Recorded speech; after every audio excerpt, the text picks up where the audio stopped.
Morning class. Today we discuss about importance of pH in everyday life. So case first है plant and animal are pH sensitive. तो जो plant और animal होते हैं वो pH sensitive होते हैं. By the way, अगर हमारे शरीर का या plant के pH क्या हो जाए, चेंज हो जाए, तो ये plant क्या होंगे या animal क्या होंगे, इनकी जो सर्वाइवनेस है वो क्या हो जाएगी, डिस्टर्ब हो जाएगी. इसी ये याद रखिएगा, जैसे आपका ये वाटर है तो ये आप ब्रेक करते थे H positive plus OH negative, तो टेम्परेचर आप बढ़ाएंगे तो टेम्परेचर के बढ़ाने से H बढ़ेगा. इमेजिन करिए temperature is directly proportional to H positive है. तो अगर आप टेम्परेचर बढ़ा रहे होंगे तो H बढ़ रहा होगा, और अगर H बढ़ रहा होगा तो pH क्या हो रहा होगा, घट रहा होगा. ये बहुत इंपॉर्टेंट फैक्ट है. टेम्परेचर बढ़ेगा, H प्लस बढ़ेगा, pH घटेगा. pH घटेगा मतलब एसिडिक नेचर बढ़ रहा है. एसिडिक नेचर बढ़ने का मतलब, तो याद रखिएगा जो प्लांट और एनिमल होते हैं उनका जो pH रेंज होता है सर्वाइव करने का वो होता है 7 to 7.8. अगर किसी कारणवश प्लांट या एनिमल का pH 7 से कम हो जाए या 7.8 से ज़्यादा हो जाए तो ये प्लांट और एनिमल सर्वाइव नहीं कर सकते हैं. इसका आप सीधा सा एग्जांपल आप दे सकते हैं कि जैसे गर्मियों में हमारा क्या होता है, टेम्परेचर इन्वायरमेंट का बहुत ज़्यादा बढ़ जाता है. तो गर्मी में जो टेम्परेचर हमारा बहुत बढ़ जाता है तो H प्लस आयन का अमाउंट बढ़ जाता है और pH घट जाता है, और pH इस रेंज से क्या होता है, ज़्यादा घट गया, और ज़्यादा घटने की वजह से हमारे पेड़ वगैरह सूखने लगते हैं. ये तमाम प्रॉब्लम है. एक प्रॉब्लम, जनरल प्रॉब्लम ये भी है कि जो हमारे एक्वाटिक लाइफ है, जैसे फिशेस हो गए, फिश हो गया, ये एक्वाटिक लाइफ के लिए, एक्वाटिक लाइफ. अब इसमें रेन वाटर जो भी है, रेन वाटर, एसिड रेन की बात आप जान रहे हैं, एसिड रेन. तो जिस एक ऐसा रेन जिसका जो है, जो वैल्यू जो है एसिडिक रेंज में आ जाती है, that will known as acid rain.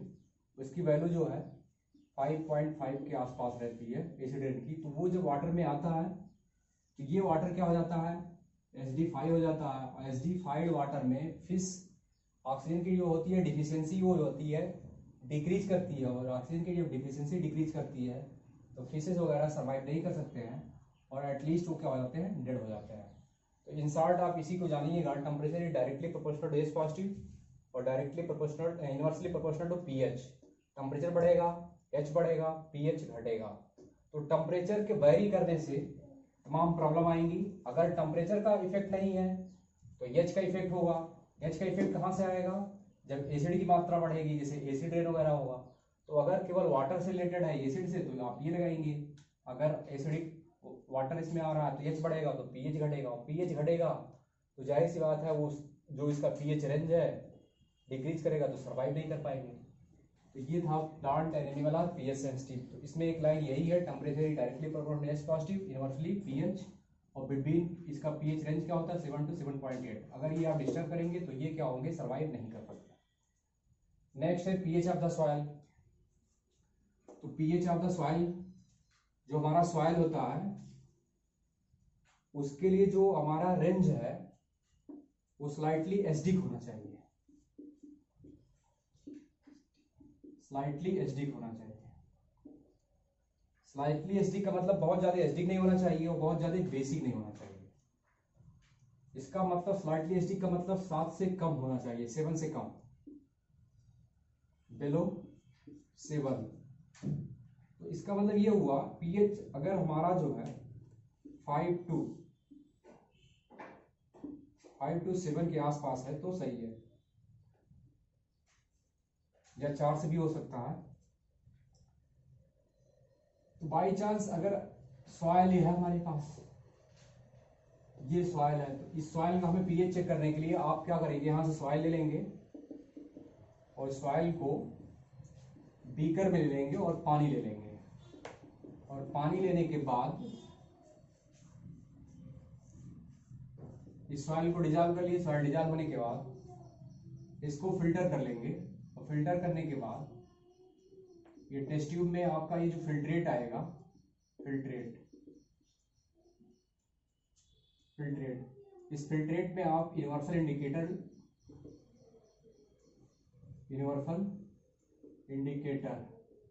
मिलाएंगे और मिलाने के बाद जो जैसा कलर होगा उस पॉइंट पे आप उसका पीएच क्या करेंगे, प्रिडिक्ट कर देंगे। तो आप सॉइल का पीएच ऐसे निकालेंगे, सॉइल को डिजॉल्व करेंगे, सॉइल डिजॉल्व करने के बाद इसको फिल्टर कर लेंगे, तो जो फिल्ट्रेट आएगा उसमें यूनिवर्सल इंडिकेटर मिलाएंगे, यूनिवर्सल इंडिकेटर के कलर से आप उसका पीएच बताएंगे, वहां पीएच रेंज होती है। तो इसके लिए याद रखिएगा पीएच ऑफ द सॉइल जो होता है बिलो 5 to 7 होना चाहिए agriculture point of view, for agriculture point of view, for agriculture point of view. और अगर ये रेंज क्या हुआ, गड़बड़ाया, तो फिर दिक्कत हो जाएगी। तो बहुत ज्यादा एसडी भी नहीं होना चाहिए, एल्कलाइन नहीं होना चाहिए। अगर एल्कलाइन हो गया तो भी प्रॉब्लम होगी। तो अगर एसिडिक रीजन, अगर ये पता चल गया कि आपकी मिट्टी में एसिडिक एसिड की मात्रा ज्यादा है, तो उसको आपको इस रेंज में लाने के लिए उसमें बेस मिलाना होगा। दूसरी चीज है, अगर सॉइल का पीएच जो है 7 से ज्यादा है, मतलब बेसिक इन नेचर हो गया है, तो उसमें एसिडिफाइड मतलब ऑर्गेनिक कंपोस्ट आपको डालने होंगे। तो ये रीजन है कि आपको क्या करना होगा, याद रखिएगा। अगर एसडी की मात्रा ज्यादा होगी तो आपको बेस मिलाना होगा, और अगर बेसिक ज्यादा होगा तो आपको एसिडिफाइड कंपोनेंट मिलाने होंगे, जिससे उसका पीएच जो है इस रेंज में कांस्टेंट बना रहे। तो ये आपका है pH of the soil. Next है pH in our digestive system. तो pH in our digestive system में आप याद रखिएगा, pH in our digestive system, stomach जो हमारा होता है इसमें HCl होता है, इसका पीएच रेंज भी क्या होगा, एसडी की नेचर होगा, पीएच लेस देन 7 होगा। बाई चांस कभी कभी ओवर ईटिंग की वजह से, अमाउंट ऑफ HCl इंक्रीजेस, और अमाउंट ऑफ HCl इंक्रीजेस को बोलते हैं इनडाइजेशन हो रहा है। अब इनडाइजेशन हो रहा है, अब इसी को हमें क्या करना है, न्यूट्रल करना है। तो एंटा एसिड ले लेते हैं, एंटा एसिड में एक्चुअली होता है क्या, मैग्नीशियम हाइड्रोक्साइड। ये बेसिक इन नेचर होता है और ये HCl एसडी की नेचर आई, तो ये दोनों जाते हैं रिएक्ट करके न्यूट्रल बना लेते हैं, इसलिए इनडाइजेशन का इफेक्ट क्या हो जाता है, गायब हो जाता है। तो pH in our digestive system, याद रखिएगा अगर हमारे डाइजेशन का पीएच चेंज हुआ तो डाइजेशन हमारा क्या होगा, खराब हो सकता है। तो खराब कब होता है, ओवर ईटिंग से। ओवर ईटिंग में क्या होता है, HCl इंक्रीज कर जाता है, HCl इंक्रीज होने से इंडाइजेशन होता है। इंडाइजेशन को आपको क्या करना है, न्यूट्रल करना है।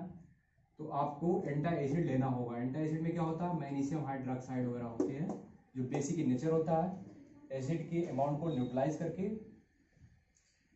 इसके इफेक्ट को, एसिडिटी को खत्म करता है। तो ये आपका हो गया pH in our digestive system.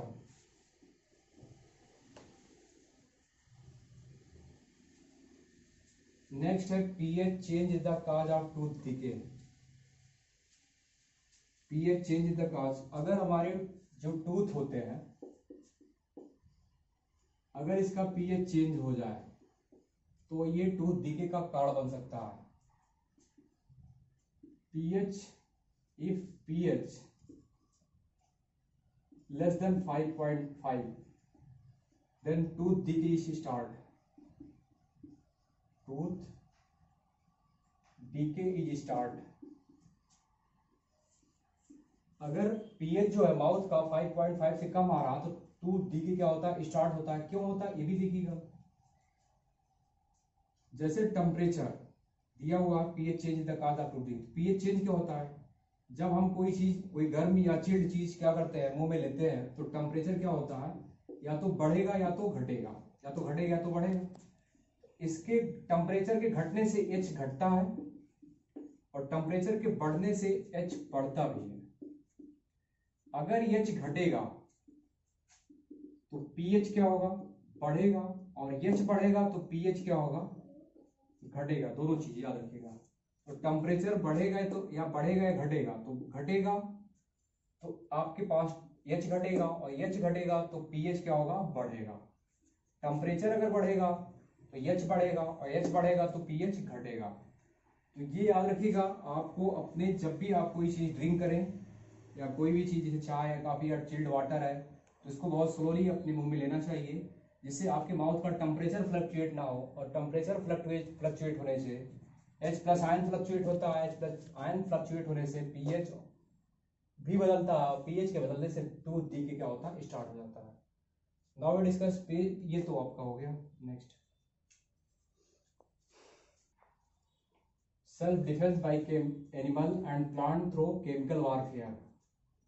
तो जैसे हमारे पास आंट होती है या हनी बी होती है, इसके स्टंग में फार्मिक एसिड होता है, फार्मिक एसिड होता है। फार्मिक एसिड का फार्मूला HCOOH। ये कभी भी जब हमारी स्किन में क्या करती है, अपने एसिड को इंजेक्ट करती है, तो स्किन जो होती है वो HD5 हो जाती है। HD5 होने से क्या होता है, इरिटेशन होता है। अब इस इरिटेशन को हमें क्या करना है, न्यूट्रल करना है। तो जाहिर सी बात है, एसिड इसने स्टंग किया है, तो आपको बेस इस पे क्या करना होगा, रब करना होगा। बेस में आप मैग्नीशियम हाइड्रोक्साइड ले सकते हैं, और जिसकी वजह से इसकी एसिडिटी क्या हो जाएगी, समाप्त हो जाएगी, न्यूट्रल हो जाएगा, और आपकी इरिटेशन क्या हो जाएगी, समाप्त हो जाएगी। तो ये था self defence bye animal and plant through chemical warfare. तो अगर एसिड जा रहा है तो आपको बेस को रब करना होगा, और इसकी वजह से ये न्यूट्रल हो जाएगा। तो ये आपका था topic. Next topic discuss next time. Thank you.